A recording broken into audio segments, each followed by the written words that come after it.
کچھ لوگوں کے پاس علم ہوتا ہے پر ان کا علم کسی کو نفع نہیں دیتا، اسی طرح کچھ لوگوں کے پاس مال ہوتا ہے پر ان کا مال کسی کو فائدہ نہیں دیتا، سمیٹ کے لے جاتے ہیں ہر شے قبر میں۔ حضرت ابوبکر صدیق رضی اللہ تعالیٰ عنہ کا مال اتنی شان والا تھا کہ آپ رضی اللہ تعالیٰ عنہ کاروبار کرتے تھے اور کپڑے کا کاروبار کرتے تھے اور وسیع کاروبار کرتے تھے۔ جس دن آپ نے اسلام قبول کیا آپ کے پاس 40,000 دینار تھے۔ 40,000 دینار بہت بڑے امیر آدمی کے پاس ہوتے تھے۔ 40,000 دینار تھے، کچھ نے درہم بھی لکھیں، 40,000 تھے، لیکن آپ نے سارے کے سارے راہ خدا میں خرچ کر دیے۔ میں نے یہ نہیں کہا کہ اس میں سے 2.5% زکوٰۃ دی، میں نے یہ نہیں کہا، میں نے کہا کہ سارے کے سارے راہ خدا میں خرچ کر دی، اور آپ نے 1 منٹ کے لیے بھی کبھی توقف نہیں کیا کہ یہ میرے پاس مال ہے تو لہٰذا اب میں کس طرح کر کے اس کو خرچ کروں۔ پہلے تو آپ نے اسلام قبول کیا تو مال خرچ کرنا شروع کیا، پھر جب آپ ہجرت کے لیے نبی کریم صلی اللہ تعالی علیہ وسلم کو لے کے گئے تو اس میں بھی مختلف روایتیں ہیں۔ ایک روایت یہ ہے کہ اس وقت 5,000 دینار آپ کے پاس تھے، بہت بڑی رقم تھی یہ بھی۔ جب آپ گھر سے نکلے نا تو وہ سارے پیسے ہی آپ نے ساتھ لے لیے، سارے ہی۔ بڑا مشکل کام ہے، گھر میں جوان بیٹیاں بھی تھیں، بچے بھی تھے، خرچے بھی تھے، لیکن یارو یہ بڑا کٹھن رستہ ہے۔ وہ سارا ہی پیسہ لے لیا اور وہاں پتھر رکھے نا چھوٹے چھوٹے، تو ان کے اوپر کپڑا ڈال دیا۔ والد نابینا تھے، اپنی صاحبزادی سے فرمانے لگے اگر ابا جی پوچھے نا ابو بکر سارے پیسے تو نہیں لے گیا، اور وہ ڈھونڈتے ڈھونڈتے یہاں آئے تو ان کا ہاتھ لگوا دینا، انہیں پتا چلے کہ پیسے ابھی یہیں پڑے ہوئے، لیکن ساری رقم ساتھ لے گئے اور راہ ہجرت میں ساری رقم خرچ کر دی۔ میرے نبی کریم صلی اللہ تعالی علیہ وسلم نے اعلان فرمایا غزوہ کے لیے، جنگ کے لیے، جہاد کے لیے، قحط کا زمانہ تھا، لوگوں کے پاس کھانے کو روٹی نہیں تھی۔ حضرت عمر فاروق فرماتے مجھے یوں لگتا تھا کہ ان دنوں سب سے زیادہ خوشحال میں ہی ہوں، تو میں نے اس طرح کیا کہ گھر کا سارا مال جمع کیا، تو وہ میں نے نا نصف کیا اس کو، آدھا، اور آدھا مال میں نے رکھ لیا گھر والوں کے لیے اور آدھا مال پھر میں بول رہا ہوں 2.5% نہیں 50%، یہاں 2.5% کی زکوٰۃ دیتے ہوئے لوگ پریشان ہو جاتے ہیں۔ 50% جناب عمر فاروق رضی اللہ تعالیٰ عنہ فرماتے ہیں کہ وہ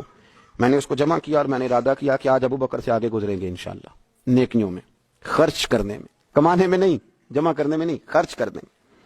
فرماتے ہیں جب وہ میں مال لے کے نبی کریم کی بارگاہ میں گیا تو میں بڑا مطمئن تھا کہ آج میں آگے گزر ہی جاؤں گا، لیکن جب میں نے نظر اٹھائی تو میرا رنگ بدل گیا، میرے پیچھے پیچھے ابو بکر صدیق بھی آئے، اور فرماتے ہیں میں نے اس مرد درویش کا رنگ بدلا ہوا دیکھا، سر کی ٹوپی بھی اتار لی، پیروں کے جوتے بھی اتار دیے، وجود کے کپڑے بھی اتار کے بوریے کا لباس پہن لیے، اور گھر سے سوئی دھاگا بھی اٹھا لائے۔ کہتے ہیں مال رکھا، حضور نے مجھ سے پوچھا عمر کیا لائے ہو، میں نے کہا حضور آدھا لے آیا ہوں آدھا چھوڑ آیا ہوں۔ نبی کریم بڑے خوش ہوئے، مجھ سے پوچھا تھا کیا لائے ہو، بات پہ غور کرنا، اور ابو بکر صدیق سے پوچھا ابو بکر گھر میں کیا چھوڑ کے آئے ہو، مجھ سے پوچھا کیا لائے ہو، ابو بکر سے پوچھا ماں اب کئی تھا، کیا چھوڑ کے آئے ہو۔ جناب صدیق اکبر نے نظر جھکائی، قربان جاؤں جواب پہ بھی، یہ نہیں کہا حضور کچھ نہیں چھوڑ کے، یار یہ بھی تو بندہ کیسے سونے سارے لے آیا ہوں، کیوں چھوڑنا تھا، آپ نے حکم کیا تھا چھوڑ، یہ نہیں کہا کہ یا رسول اللہ میں سارا لے آؤں، کیا جواب دیا، ماں اب کئی لہم اللہ و رسول، یا رسول اللہ صلی اللہ علیہ وسلم آپ نے پوچھا کیا چھوڑ کے آئے ہوں، میں گھر میں اللہ چھوڑ آیا ہوں، اللہ کا نبی چھوڑ آیا ہوں، میرا کو گھر خالی ہے وہاں اللہ کا ذکر ہوتا ہے، وہاں رسول اللہ کی نعت ہوتی ہے، حضور گھر میں اللہ رسول کا نام چھوڑ کے بھرا ہوا گھر چھوڑ کے آیا ہوں۔ پھر قربان جاؤں میرے نبی کریم پر بھی، حضور سید عالم علیہ السلام نے فرمایا یہ تیرے پیچھے جبریل کھڑے اور وہ بھی ٹاٹ کا لباس پہن کے آئے ہیں۔ میں نے ان سے پوچھا ہے جبریل آج ٹاٹ کا لباس کیوں پہنا ہے، تو عرض کی یا رسول اللہ آج نا ابو بکر صدیق نے ٹاٹ کا لباس پہنا ہے تو رب کو اتنا پسند آیا ہے کہ اس نے کہا فرشتوں نوری کپڑے اتارو سارے، یہ روپ دھارو نا جو میرے یار کے یار نے دھارا ہے، یہ والا تینوں لب دیں آپ گواچے، سانو اپنی خبر نہ کوئی، ساتھوں پارے نہیں کھ گلیاں، سانو تے آخ دے لوگ شدائی، ہاں سانو آخ دے لوگ شدائی، کیونکہ اسا ننگ نموس دا ساڑ کے چولا،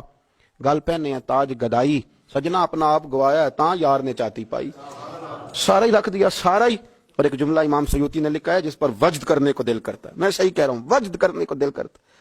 امام سیوطی فرماتے ہیں کہ نبی پاک صلی اللہ تعالی علیہ وآلہ وسلم نے کہا کہ ابو بکر میرا رب فرماتا ہے کہ تو سارا ہی لے آیا ہے اور ٹاٹ کا لباس تو نے پہن لیا ہے، تو رب فرماتا ہے کہ ابو بکر سے پوچھئے کہ ابو بکر اس حال میں اپنے رب سے راضی ہے کہ نہیں، اس حال میں راضی ہے کہ نہیں۔ تو صدیق اکبر کی تو چیخ نکل گئی، عرض کی یا رسول اللہ میں کہاں اور میرا رب کہاں، میرا اللہ میری رضا پوچھتا ہے،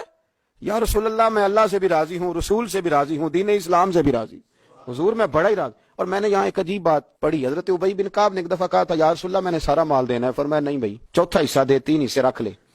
حضرت ابو لبابہ نے بھی کہا تھا حضور سارا مال پیش کرنا ہے، فرمایا نہ، تیرے بچے پیچھے فاقہ مرے، میں نہیں سارا قبول کرتا، چاہے دین کے چوتھا حصہ دے۔ ان سے کہا سارا نہیں قبول کرنا، یہ سارا لائے تو ان کا قبول کر لیا۔ اور پھر لفظ ہیں بڑے خوبصورت حدیث پاک میں، نبی کریم علیہ السلام نے فرمایا، یہ ابن ماجہ کی روایت ہے، فرمایا مجھے کسی کے مال نے اتنا نفع نہیں دیا، کسے باشد، اللہ اکبر، فرمایا کسی کے مال نے اتنا نفع نہیں دیا جتنا ابو بکر صدیق کے مال نے نفع دیا۔ گویا حضور فرماتے ہیں کہ یہ لے کے بھی آتا ہے اور اس کا مال ہے بھی بڑا برکت والا، جب آتا ہے تو پھر مزیدار بھی بڑا ہے، پھر اس میں نفع بھی بڑا ہے، پھر وہ کہیں خرچ کرتے ہیں تو اس پہ عطا بھی